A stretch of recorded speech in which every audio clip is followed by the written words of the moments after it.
Proses TikTok rame, terus permasalahan downnya ya enggak, terus kemudian bangkit lagi dan sampai permasalahan rokok.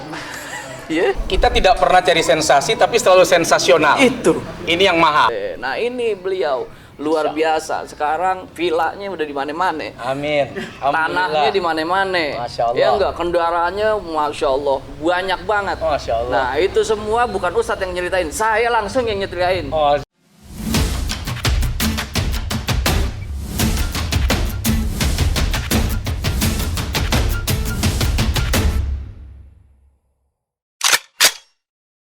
Ya, assalamualaikum guys. Alhamdulillah ini bersama orang kaya.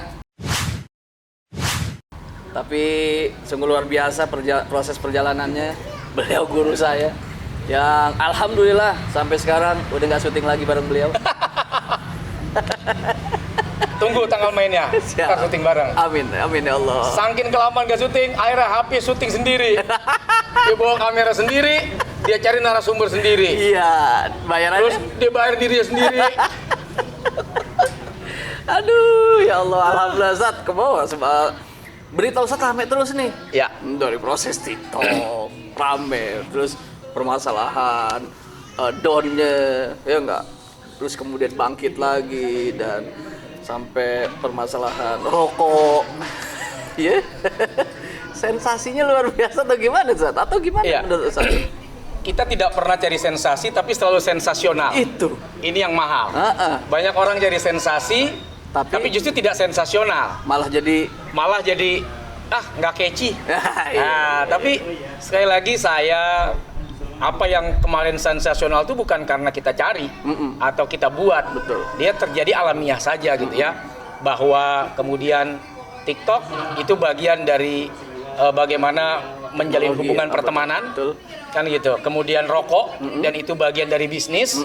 Sesuatu yang semua orang juga bisnis. Iya. Kemudian disensasionalkan.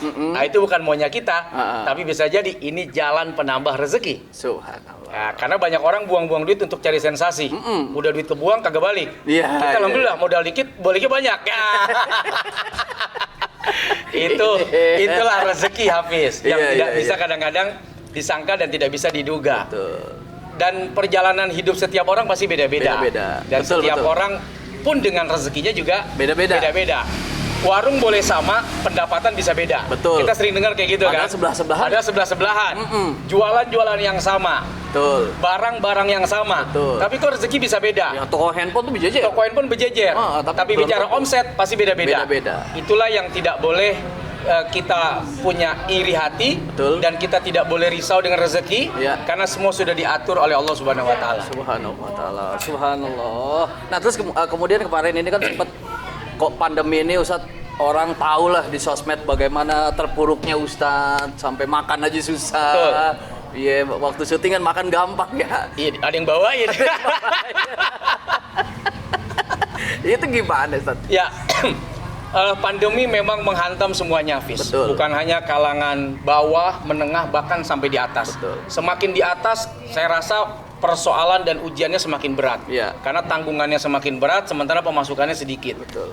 Nah, itu luar biasa. Banyak perusahaan bangkrut, banyak orang kemudian Di-PHK, ya? mem-PHK-kan ribuan karyawan, dan itu bukan perkara mudah untuk dijalani setiap orang. Termasuk juga saya. Termasuk saya Termasuk juga Hafiz. Iya, iya, iya. Tapi saya selalu punya prinsip, Hafiz, dengan istri saya. Apapun bentuk duka, apapun bentuk kesulitan, jangan pernah orang tahu. Sebisa mungkin orang taunya kita senang. Orang taunya kita bahagia. Betul. Satu, dalam rangka agar kita tidak semakin terbebani oleh apa kata orang. Kita cerita kesulitan. Emang dipikir semua orang mau bantu? Belum tentu. Bisa jadi mencaci maki. Apa nggak makin mumet? Iya, iya, iya. Jadi tidak menceritakan kesulitan itu kepada publik supaya kita bisa konsentrasi Dengan masalah. mencari jalan dari persoalan dan masalah. Betul. Itu pertama. Yang kedua, dalam rangka untuk memberikan efek positif. Bayangkan kalau misalnya ada tokoh, wah mengalami ini. Terus? Apa nggak kemudian yang di bawah? sama aja, dia aja begitu, apalagi kita. Udah Oke. dah, biasa aja ngejalanin hidupnya, nggak usah terlalu semangat. Orang dia aja juga Begitu. nyungsep, dia aja begitu. Nah, efeknya jadi negatif. Betul. Tapi kalau kemudian yang kita hadirkan adalah sesuatu yang senang dan bahagia, orang akan melihat, kok dia bisa ya? Nah, Kok dia bisa nggak kena ya? Apa sih resepnya? Dan orang semangat mencari tahu. oke. Padahal dia nggak tahu bahwa kita sedang mengalami hal yang sama. Sama. Nah, itu kenapa kemudian kita tidak menceritakan pahit getirnya saat pandemi. Namun begitu kita sudah keluar dari pandemi, Hafiz, kita informasikan kepada khalayak dalam rangka apa?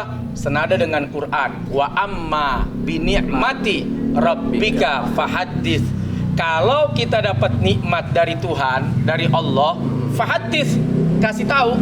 Ya. Kebanyakan orang kan susahnya dikasih tahu, senangnya sembunyi. Iya, betul. Sementara Quran ngajarin, kalau senang kasih tahu. Mafhumnya lagi susah diam-diam.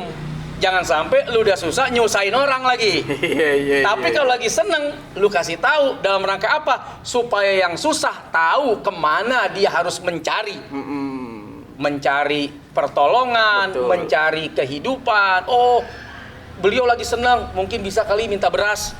Oh, beliau lagi senang, mungkin bisa kali minta usaha. Betul. Nah, itu kenapa kemudian Quran suruh fahaddits, kasih tahu. Ya. Jadi itu bukan riya, Quran yang suruh. Nah, jadi setelah kita keluar dari masa itu, barulah kita ceritakan. Pertama itu tadi ya, Hafiz ya. Yang kedua, memberikan motivasi bahwa ternyata bisa kok keluar.